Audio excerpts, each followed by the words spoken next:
Chers frères et sœurs des zones de Bunia, Wampara, Mungwalu, Nyakoundé. Bienvenue à Télépresse officielle à Sénou-Créé-Négala. Nous sommes au Palais du Peuple, dans la chambre haute du Parlement, après la séance plénière du lundi 1er juin 2026. Honorable sénateur Jean Bamanissa Saïdi a intervenu au sujet du peuple congolais qui souffre en l'Est dans l'épidémie d'Ebola. Au cours de son intervention devant les médias à l'issue d'une séance plénière au Sénat, honorable sénateur Jean Bamanissa Saïdi a abordé plusieurs questions d'intérêt national. Après avoir évoqué la situation sanitaire liée à l'épidémie d'Ebola qui menace l'Est de la République démocratique du Congo, il a également mis l'accent sur l'aménagement du territoire, urbanisme, la formation professionnelle ainsi que le préparatif du projet Expo Béton 2027. Dans son intervention, le sénateur Jean Bamanissa Saïdi a souligné l'importance d'une réponse efficace face aux défis sanitaires qui touchent les populations de l'Est du pays. Il a insisté sur la nécessité pour les autorités et les partenaires du secteur de la santé de renforcer les mécanismes de prévention, de surveillance et de prise en charge afin de limiter la propagation du virus Ebola. Zone de santé du Touri, du Nord Kivu et du Sud Kivu. Aujourd'hui, nous faisons face à une nouvelle épidémie de la maladie à virus Ebola, confirmée par le ministère de la Santé publique et de l'Organisation mondiale de la santé, OMS. Cette souche d'Undibujo est apparue dans nos régions et se propage rapidement dans un contexte déjà difficile marqué par l'insécurité des mouvements des populations. Nous nous souvenons douloureusement des épidémies de 2018-2019 dans l'Ituri et le Nord Kivu.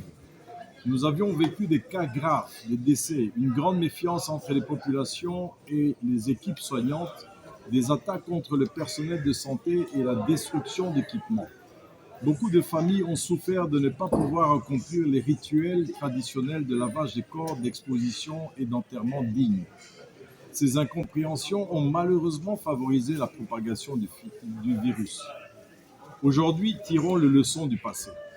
Les personnes touchées par ce virus meurent en grand nombre lorsque les protocoles sanitaires ne sont pas respectés. Les virus existent et celui-ci circule entre humains, animaux et dans l'environnement. Protégeons-nous collectivement. Les mesures barrières essentielles à appliquer immédiatement sont de ne toucher ni ne consommer les animaux de la forêt, les viandes de brousse, surtout les animaux malades ou morts. Prendre votre température régulièrement. Dès le premier signe, fièvre, maux de tête, fatigue, vomissement, diarrhée, saignement, douleur musculaire, signalez immédiatement au service sanitaire le plus proche et isolez la personne. Isolez les malades et respectez les consignes des équipes de santé. Au-delà des questions sanitaires, l'élu a attiré l'attention sur les enjeux liés à l'aménagement du territoire et à l'urbanisme. Selon lui, une meilleure planification des espaces urbains et ruraux constitue une reliée essentielle pour favoriser le développement harmonieux des provinces et améliorer les conditions de vie des citoyens. Le sénateur a également mis en avant le rôle stratégique de la formation professionnelle dans la lutte contre le chômage de jeunes.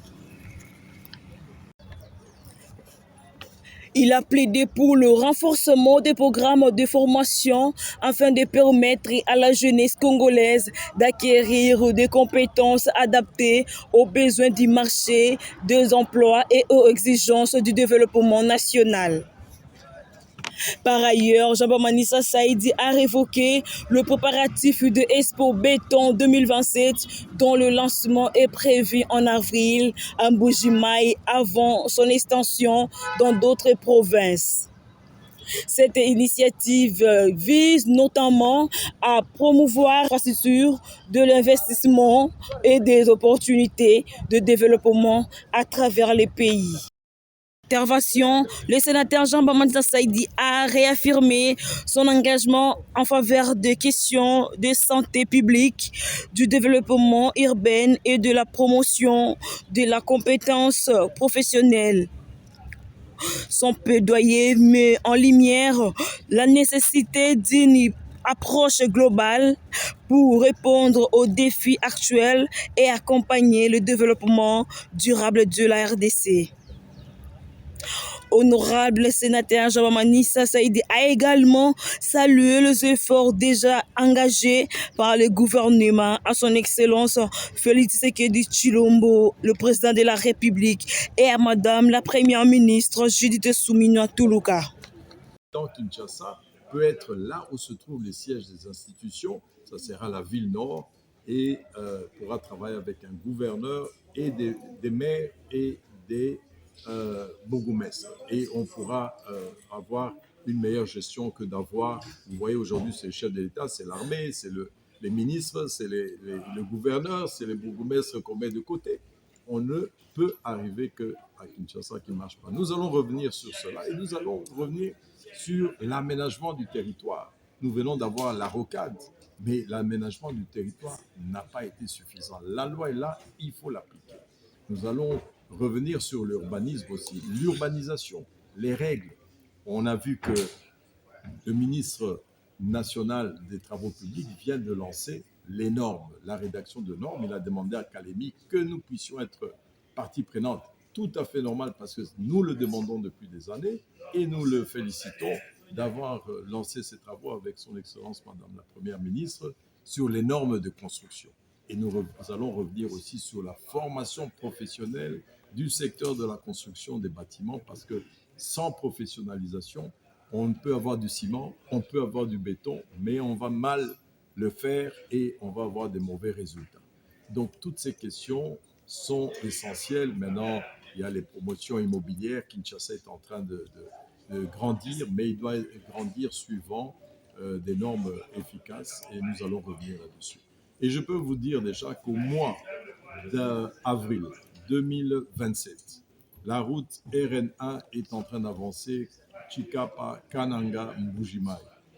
Nous allons être à Mbujimai pour Expo Béton 2027 au mois d'avril et nous serons au mois de juin à Luanda, en Angola, et encore en octobre à Kinshasa. Nous allons avoir maintenant 3 éditions. Toutes les provinces veulent voir Expo Béton.